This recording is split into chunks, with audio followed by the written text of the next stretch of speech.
A legend up close. The Nobel Peace Prize winner Aung San Suu Kyi is crisscrossing Burma on the election campaign trail. I can scarcely believe I'm seeing her live, this icon of non-violent resistance, freedom and democracy in a country that's been seen as one of the most infamous military dictatorships in the world, riven by civil war, human rights violations and corruption.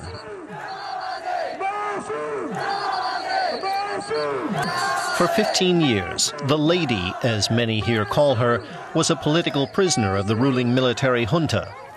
But since 2010, Burma has been governed, at least ostensibly, by a civilian government which set her free. Now she's standing as a candidate in the April 1st parliamentary elections. So is the political climate in Burma thawing, or is this just a brief respite after 5 decades of violent rule?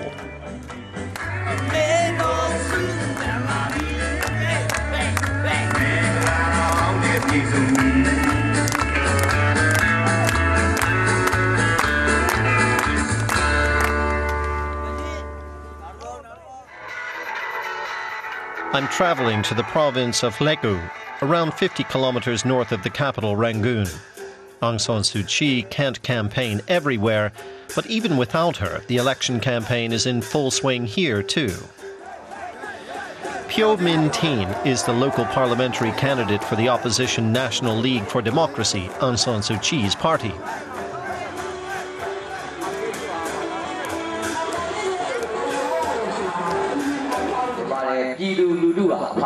He's traveling from village to village talking about freedom, democracy and the rule of law.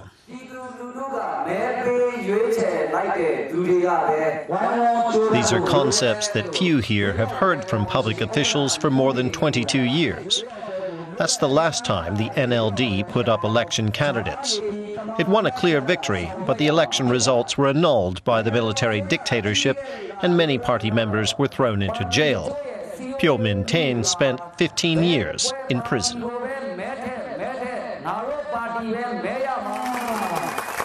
Now he's fighting for one of the 48 parliamentary seats in play at this election.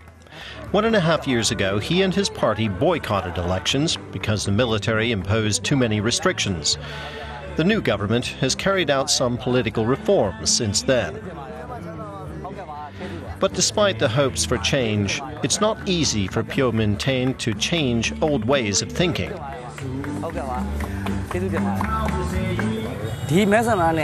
This is a very difficult election district. A lot of the people living here work for the military and support the government parties. Some of them insult us as a rebel organization, and the people are afraid of supporting us. They're afraid of being arrested. We really have to try hard to make it clear to people that they don't need to be afraid anymore.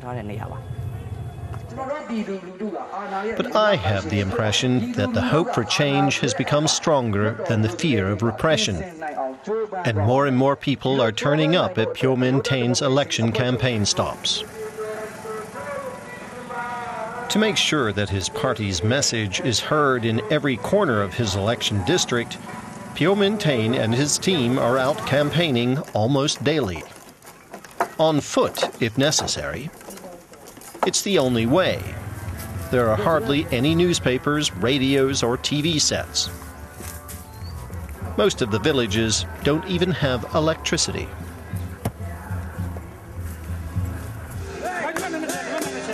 Phyo Min Thein receives an enthusiastic welcome. People are happy that something is finally happening in their village, and they place great hopes in him.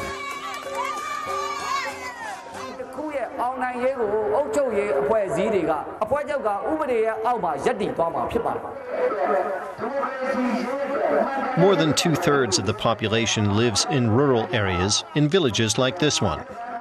What they want is electricity, running water, a school, but above all, enough to eat. There's just not enough, these women say.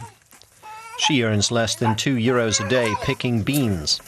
All 15 members of her extended family sleep in one hut, and often there's not enough food to go around.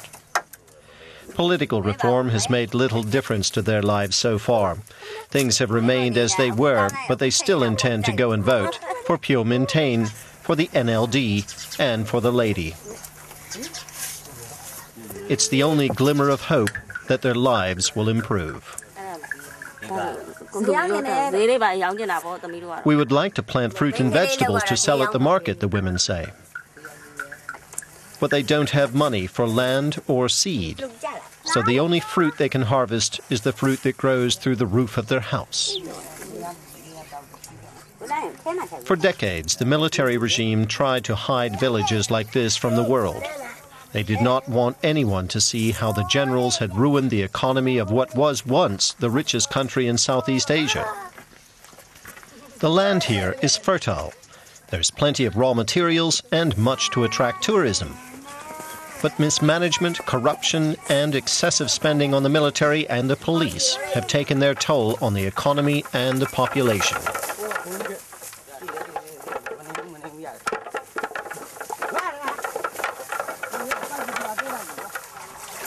Not everyone in the village has been equally hard hit.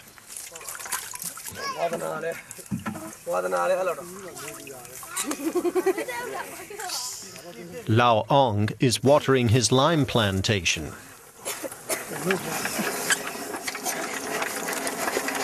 He is the village's richest man and owns the land on which these trees stand. He also owns bean fields and rice fields, as well as some livestock.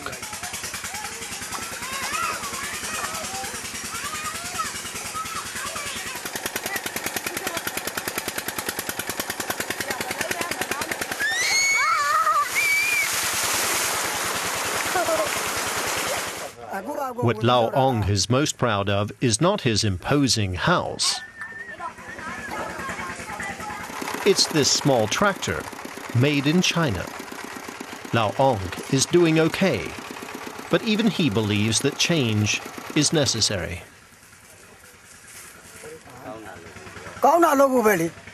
They should open the economy, he says. Then it would be easier for me to borrow money, buy more machinery, and increase the harvest.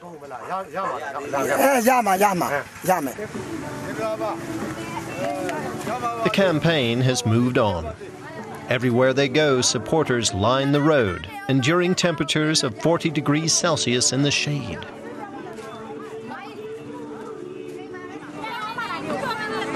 Despite the heat, the women who have joined the campaign as volunteers show no sign of tiredness. They've sacrificed a whole day of work, but they are happy to do it. We're doing it for the party, they say, and for Mother Suu.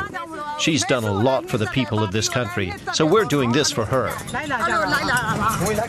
Aung San Suu Kyi seemed to be everywhere, the mother of the nation, the savior of this oppressed country. Aung San Suu Kyi is a good leader, this election worker says. She's fighting for our interests. She can give us a better life.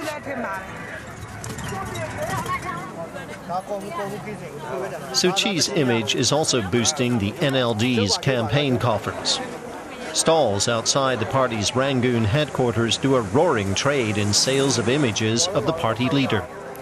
Until recently, it was illegal to even possess an image of Suu Kyi.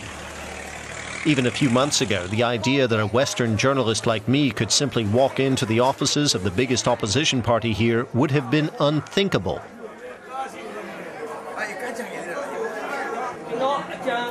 The pace of change is so hectic, sometimes even the candidates can't keep up. They've come here from across the country. It's an opportunity to clear up any uncertainties. After all, the NLD's last election campaign was 22 years ago. They want to know things like when they have to apply to the authorities for permission to speak in public and what their rights are. One question comes up repeatedly, and that is, when is Aung San Suu Kyi finally going to visit their election district? The people there would so like to see her. I want to see the lady again too. So I traveled to the coastal city of Mo Lam Yen. 300 kilometers of stop and go. Wherever the lady is, you're sure to find traffic jams and a good atmosphere. Pu Quintwai and her friends got up especially early to secure a good place. I'm very excited, she says. It's the first time I'll get to see Mother Suu. If it's possible, I'd really like to shake her hand. The soccer field where Aung San Suu Kyi is due to speak is 6 kilometers outside the city. The authorities refused her permission to speak more centrally. It's the kind of harassment that reminds me that Burma is still a long way from being a democracy. But the crowds have not been put off. She's the mother of Burma, and we've not seen her for a long time, this woman says. We want to support her and give her courage. It's as if our own mother has returned. And suddenly she's there. We cannot achieve everything, says the woman from whom everyone here expects everything. She cannot make any promises, she says, only one. She will listen to the people.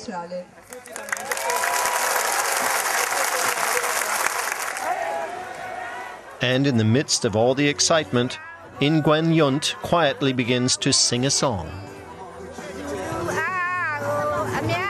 The song is not about the lady, but about her father, General Aung San, the independence fighter and national hero. It is his dream Aung San Suu Kyi wants to finally achieve, to see the Burmese people finally free.